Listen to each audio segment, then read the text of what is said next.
bulan Syawal tuh dilarang untuk menikah. Jika terjadi pernikahan atau melangsungkan pernikahan di bulan Syawal, maka ini dianggap sesuatu yang nanti akan terjadi hal-hal yang tidak diinginkan. Ibu dulu, ya, kamu istri harus ngerti, ya, saya sebagai anaknya. Nah. Assalamualaikum warahmatullahi wabarakatuh. Halo sobat Salman semua, kembali lagi kita di Tanya Ustadz. Suatu program yang insya Allah akan memberikan wawasan-wawasan baru kepada kalian yang belum tahu lewat suatu dialog tanya jawab yang dimana saya akan bertanya kepada narasumber. Nah, tentunya narasumber sudah ada di tempat ini. Narasumber hari ini tidak lain yaitu yang sudah sering mengisi Tanya Ustadz. Beliau bernama Ustadz Jul. Mari kita sapa beliau. Assalamualaikum Ustadz. Waalaikumsalam warahmatullahi wabarakatuh. Gimana kabarnya Tad setelah Lebaran? Alhamdulillah khair, insyaallah. Masih banyak kakaren gitu? Kalau dari Sundanya makanan-makanan dari kiriman atau apa gitu? Kongguan isi Ranginang sih masih ada. Atau mungkin Ustadz juga ngalamin di bulan, ya setelah Ramadan kan bulan Syawal gitu, undangan-undangan pernikahan gitu dan semacamnya. Kalau untuk saat sekarang ini mungkin karena baru awal-awal ya, kita selesai Ramadan dan Syawal juga baru tanggal berapa, saya belum mendapatkan undangan, baik undangan untuk menghadiri pernikahan atau undangan untuk mengisi tausiah ataupun khutbah nikah. Gitu. Tapi memang kemarin saya sempat lihat postingan ada yang sudah mulai ada hajat ya, ada resepsi pernikahan. Nah, ya itu ya mungkin udah suatu hal yang wajar yang terulang bertahun-tahun gitu ya. Dimana bulan Syawal itu ya rame gitu yang nikah dan semacamnya. Kadang saya suka bingung, kok kenapa ya tiba-tiba rame gitu di bulan Syawal tuh. Nah, kemarin tuh saya iseng nyari di internet tentang kenapa Syawal tuh ramai yang menikah dan semacamnya. Nah, saya tuh nemuin hal yang menarik gitu. Bahwa ternyata ada mitos bahwa di bulan Syawal tuh dilarang untuk menikah gitu. Dijauhi sebagai bulan yang dijauhi untuk menikah. Kan itu jadi hal yang kebalikan tuh. Kontradiktif ya. Iya. Sebenarnya gimana sih tadi itu tuh maksudnya? Ya. Baik, terima kasih Kang Yusri ya. Bismillah, alhamdulillah, wa syukurlah, wa la hawla wa la quwata illa billah. Wassalatu wassalamu ala rasulillah amma ba'du. Memang menarik ya terkait dengan fenomena di masyarakat kita. Di satu sisi banyak yang melakukan acara pernikahan itu di bulan Syawal, tapi sebaliknya justru malah ada sebagian yang sengaja untuk tidak melaksanakannya dengan keyakinan bulan Syawal bukan bulan yang tepat untuk melaksanakan pernikahan. Gitu. Dan ini hakikatnya memang ini mitos yang dulu ya sebelum Islam pernah berkembang di masyarakat jahiliyah. Jadi Syawal itu sendiri kata pakar bahasa Ibnu Manzur dalam kitabnya Lisanul Arab itu berasal dari syaratin naqoh atau syaratil ibil bizanabiha, unta yang mengangkat ekornya. Unta yang mengangkat ekornya itu sebagai simbol bahwa unta tersebut tidak mau dibuahi atau tidak mau dicampuri oleh pejantannya.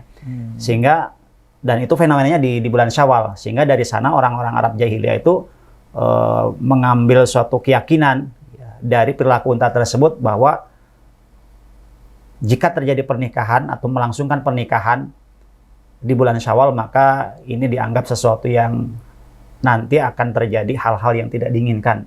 Ya, nanti akan terjadi sesuatu baik dari pasangan suami istri tersebut, rumah tangganya, ataupun nanti masalah rezekinya atau masalah anaknya. Itu akan bermasalah. Ini terbukti di mana unta-unta juga tidak mau dicampuri, ya, tidak mau dibuahi bulan Syawal kan gitu. Dan ini berkembang mitos tersebut. Ya, sehingga orang-orang Arab jahiliyah itu sangat anti ya melakukan pernikahan itu di bulan Syawal. Maka Rasulullah SAW datang dengan membawa syariatnya. Ya. Salah satu syariat yang dibawa oleh Rasulullah adalah dalam rangka untuk melenyapkan ya atau memerangi mitos-mitos yang tidak ada dasarnya. Kan mitos itu sebenarnya keyakinan yang dikhayalkan, sesuatu yang diyakini itu akan berakibat fatal, tetapi sesungguhnya keyakinan tersebut tidak ada dasarnya. Lebih disangkut pautkan dengan waktu, dengan benda atau dengan apa. Nah, dalam istilah Islam itu disebut dengan tatoyur. Ya, tatoyur itu adalah anggapan sial dari kata toyroh, ya. Karena pada waktu itu orang Arab jahiliyah itu kalau mereka mau bepergian itu suka menerbangkan burung, ya. Dan dilihat burung itu nanti terbangnya ke arah mana. Kalau ke kanan atau ke kiri. Kalau ke kanan mereka akan melanjutkan perjalanannya. Niat safarnya, niat perjalanannya dilanjutkan karena berkeyakinan ini hari yang baik, ini waktu yang baik. Tapi kalau ternyata si burung tersebut malah justru terbangnya ke arah kiri, ya, maka mereka akan menunda perjalanannya karena dianggap ini hari yang tidak baik, kan gitu. Maka dari kata tersebut sehingga muncul istilah tiaroh, artinya anggapan sial dikarenakan burung, kan gitu. Dan ini berlaku untuk semua keyakinan yang menganggap sial hari, tempat dan sebagainya yang tidak ada dasarnya. Maka dalam rangka memerangi mitos-mitos yang berkembang di kalangan masyarakat jahiliyah pada waktu itu, Rasulullah membawa ajaran Islam, salah satunya ya tadi bahwasanya yang namanya pernikahan itu adalah ibadah. Ya, dan tidak dikaitkan keberkahan pernikahan itu, ya, itu dengan waktu, ya, tapi justru dari keridhaan Allah Subhanahu Wa Taala, kesesuaian dengan ajaran Islam. Sehingga justru sebagaimana kesaksian dari Siti Aisyah itu sendiri melalui riwayat Imam Muslim, ya, Rasul itu menikahi Siti Aisyah itu di bulan Syawal, ya, sebagai bentuk penegasan bahwasanya Islam itu tidak mempercayai sama sekali adanya tiaroh, adanya anggapan sial menikah di bulan Syawal, ya.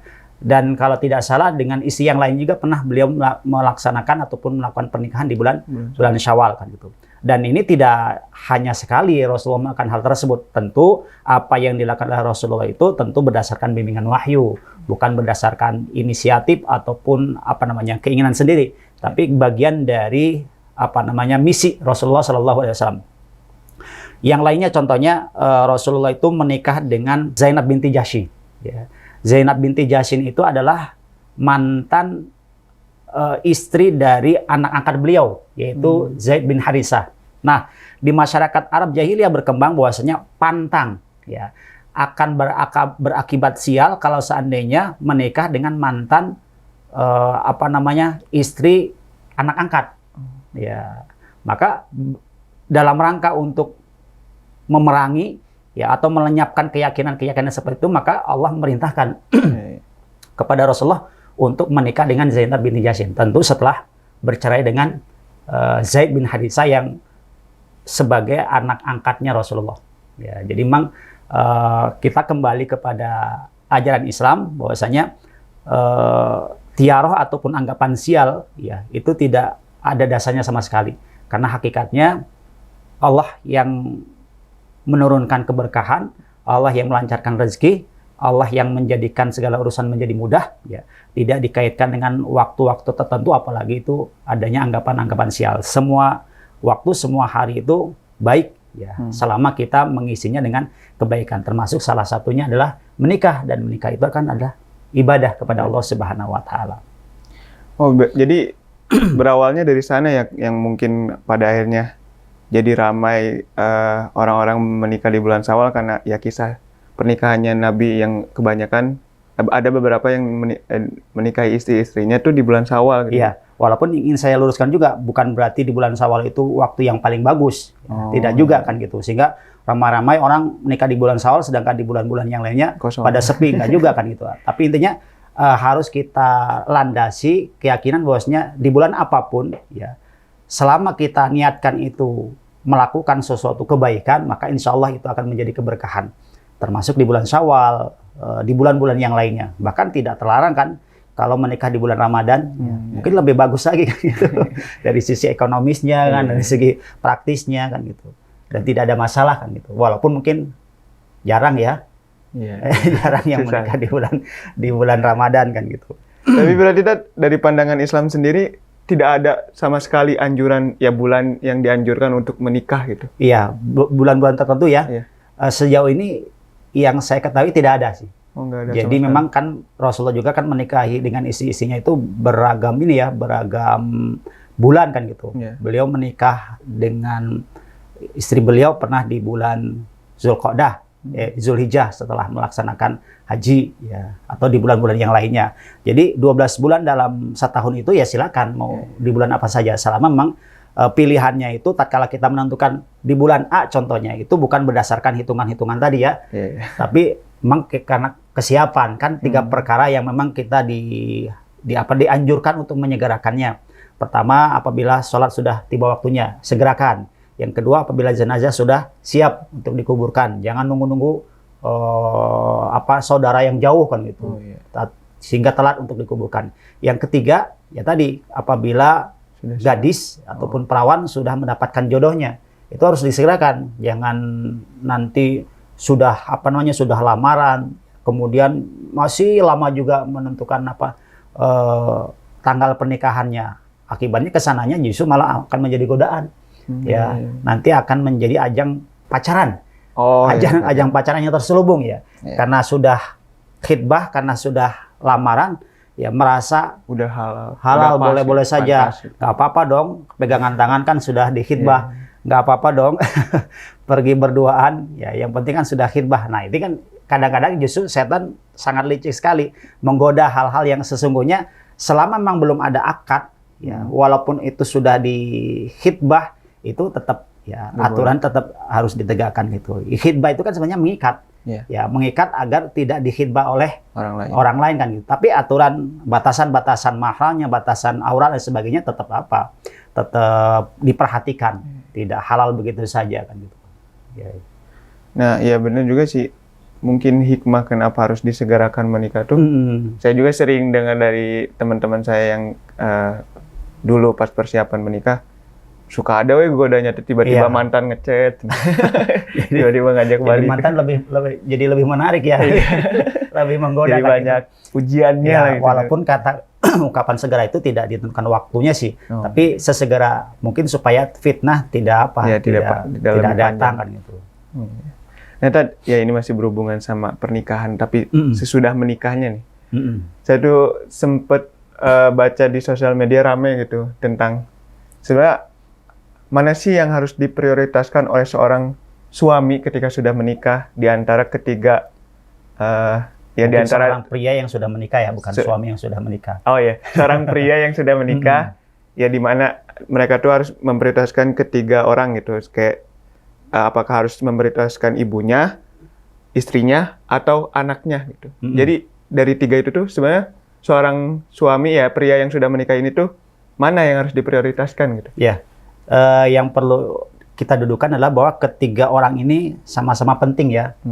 Istri ya jelas, seorang suami punya kewajiban untuk berbuat baik ya, bertanggung jawab terhadap istrinya ya. Yang kedua tadi ibu ya, jelas ibu, dia tentu sebagai hubungannya dengan anak ya. Dia sebagai seorang anak, tidak ada mantan ibu, tidak ada mantan orang tua. Jadi walaupun dia sudah berkeluarga, sudah beristri, dia tetap memiliki kewajiban untuk berbuat baik dan berbakti kepada khususnya ibunya, ya, termasuk juga nanti bapaknya. Yang ketiga tadi adalah anaknya, dan anak itu juga sama, itu juga memiliki posisi penting ya. Dia seorang ayah, tentunya kalau dikaitkan dengan anak dia posisinya sebagai ayah ya. Punya tanggung jawab untuk mengurus, mendidik dan juga membimbing anaknya. Nah, tentu dalam hal ini ya memang ada skala prioritas, tapi pada intinya kita harus bersikap adil. Adilnya bagaimana? Makanya para ulama mendefinisikan adil adalah wad'u syai'in fi mahalihi, menempatkan sesuatu pada tempatnya. Tidak kaku kan itu. Tidak pokoknya ibu dulu ya. Baru kemudian istri, baru kemudian anak. Itu seolah dibagankan atau dibuat tangga seperti itu. Tidak. Tapi tergantung nanti kemaslahatannya, mana yang lebih maslahat. Saya ilustrasikan contohnya. Istri dan ibu sama-sama membutuhkan bantuan kita. Ibu meminta kepada anaknya, ya kepada kita contohnya untuk mengantarkan ke pengajian. Ya. Sedangkan istri meminta supaya diantarkan ke rumah sakit karena sedang sakit ataupun mungkin kontraksi mau melahirkan kan itu. Nah, kira-kira menurut Kang Yusri, mana yang lebih didahulukan? ibu yang meminta diantarkan ke pengajian atau istri yang diminta diantarkan ke rumah sakit. Ya kalau misalnya kondisinya seperti itu ya pasti ngantar istri. Ya, artinya memang kita tidak bisa kaku, Ya. ibu dulu. Ya, kamu istri harus ngerti. Ya, saya sebagai anaknya. Nah, hanya dalam hal itu tentunya tatkala kita milih untuk mengantarkan istri terlebih dahulu, maka kita sampaikan dengan kata-kata yang baik kepada ibu kan itu. Mohon maaf kan gitu. Kondisinya seperti ini. Nanti kalau sudah selesai nanti akan diantarkan atau mungkin bisa diwakilkan kepada yang lain.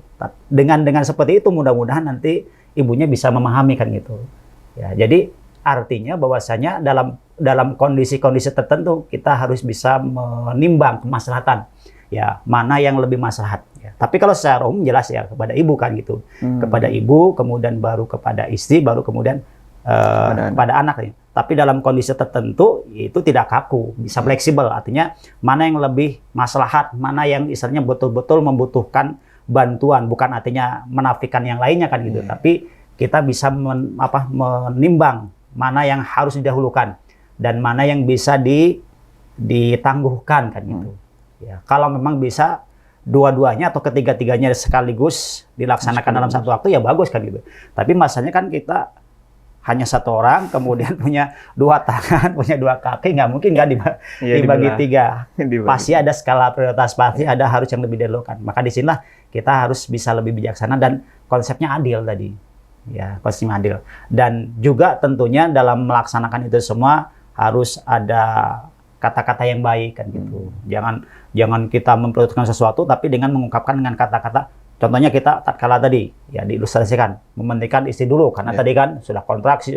Tapi kita ngomongnya ke ibu kita, "Ma, ngerti dong, jangan egois kan." Ini saya mau nganterin istri lebih penting kondisi istri daripada mama. Mama kan bisa minggu depan, pengajian kan bisa setiap hari gitu. Nah, itu kan di satu sisi benar, dia memprioritaskan yang lebih penting. Tapi dengan kata-kata seperti itu istri bisa menyakitkan kan gitu. Wah, saya sudah tidak dipedulikan lagi. Nah, justru nanti bisa menjadi kedurhakaan seperti itu. Jadi tidak kaku Islam memberikan satu tuntunan, tapi bagaimana itu dilandasi dengan sikap adil kan gitu. Adil, ya, adil artinya menempatkan sesuatu pada tempatnya. Tergantung bagaimana skala prioritas, mana yang lebih maslahat, ya, itulah yang mesti kita pilih.